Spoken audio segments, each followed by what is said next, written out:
यूहन्ना की इंजील 15वां बाब। अंगूर का हकीकी दरख्त। अंगूर का हकीकी दरख्त मैं हूं और मेरा बाप बागबान है। जो डाली मुझ में है और फल नहीं लाती, उसे वो काट डालता है, और जो फल लाती है उसे छांटता है, ताकि ज्यादा फल लाए। अब तुम उस कलाम के सबब से जो मैंने तुमसे किया पाक हो। तुम मुझ में कायम रहो और मैं तुम में। जिस तरह डाली अगर अंगूर के दरख्त में कायम न रहे तो अपने आप से फल नहीं ला सकती, उसी तरह तुम भी अगर मुझ में कायम न रहो तो फल नहीं ला सकते। मैं अंगूर का दरख्त हूं, तुम डालियां हो। जो मुझ में कायम रहता है और मैं उसमें, वही बहुत फल लाता है, क्योंकि मुझसे जुदा होकर तुम कुछ नहीं कर सकते।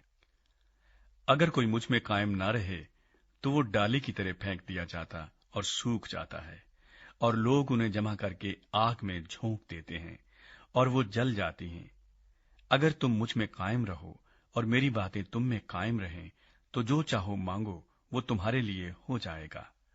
मेरे बाप का जलाल इसी से होता है कि तुम बहुत सा फल लाओ, जब ही तुम मेरे शागिर्द ठहरोगे। जैसे बाप ने मुझसे मोहब्बत रखी, वैसे ही मैंने तुमसे मोहब्बत रखी। तुम मेरी मोहब्बत में कायम रहो। अगर तुम मेरे हुक्मों पर अमल करोगे तो मेरी मोहब्बत में कायम रहोगे, जैसे मैंने अपने बाप के हुक्मों पर अमल किया है और उसकी मोहब्बत में कायम हूं। मैंने ये बातें इसलिए तुमसे कही हैं कि मेरी खुशी तुम में हो और तुम्हारी खुशी पूरी हो जाए। मेरा हुक्म ये है कि जैसे मैंने तुमसे मोहब्बत रखी, तुम भी एक दूसरे से मोहब्बत रखो।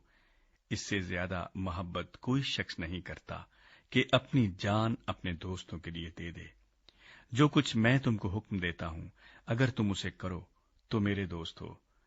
अब से मैं तुम्हें नौकर न कहूंगा, क्योंकि नौकर नहीं जानता कि उसका मालिक क्या करता है, बल्कि तुम्हें मैंने दोस्त कहा है, इसलिए कि जो बातें मैंने अपने बाप से सुनी वो सब तुमको बता दी।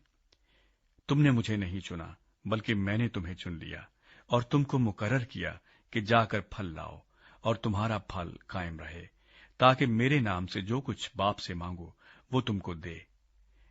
मैं तुमको इन बातों का हुक्म इसलिए देता हूं कि तुम एक दूसरे से मोहब्बत रखो। दुनिया की अदावत। अगर दुनिया तुमसे अदावत रखती है तो तुम जानते हो कि उसने तुमसे पहले मुझसे भी अदावत रखी है। अगर तुम दुनिया के होते तो दुनिया अपनों को अजीज रखती, लेकिन चूंकि तुम दुनिया के नहीं, बल्कि मैंने तुमको दुनिया में से चुन लिया है, इस वास्ते दुनिया तुमसे अदावत रखती है।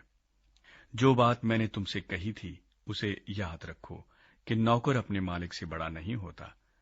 अगर उन्होंने मुझे सताया तो तुम्हें भी सताएंगे। अगर उन्होंने मेरी बात पर अमल किया तो तुम्हारी बात पर भी अमल करेंगे। लेकिन ये सब कुछ वो मेरे नाम के सबब से तुम्हारे साथ करेंगे, क्योंकि वो मेरे भेजने वाले को नहीं जानते। अगर मैं ना आता और उनसे कलाम ना करता तो वो गुनाहगार न ठहरते, लेकिन अब उनके पास उनके गुनाह का उज़र नहीं। जो मुझसे अदावत रखता है वो मेरे बाप से भी अदावत रखता है। अगर मैं उनमें वो काम ना करता जो किसी दूसरे ने नहीं किए, तो वो गुनाहगार ना ठहरते। मगर अब तो उन्होंने मुझे और मेरे बाप दोनों को देखा और दोनों से अदावत रखी। लेकिन ये इसलिए हुआ कि वो कौल पूरा हो जो उनकी शरीयत में लिखा है कि उन्होंने मुझसे मुफ्त अदावत रखी। लेकिन जब वो मददगार आएगा जिसको मैं तुम्हारे पास बाप की तरफ से भेजूंगा, यानी रूह हक, जो बाप से सादिर होता है, तो वो मेरी गवाही देगा और तुम भी गवाह हो, क्योंकि शुरू से मेरे साथ हो।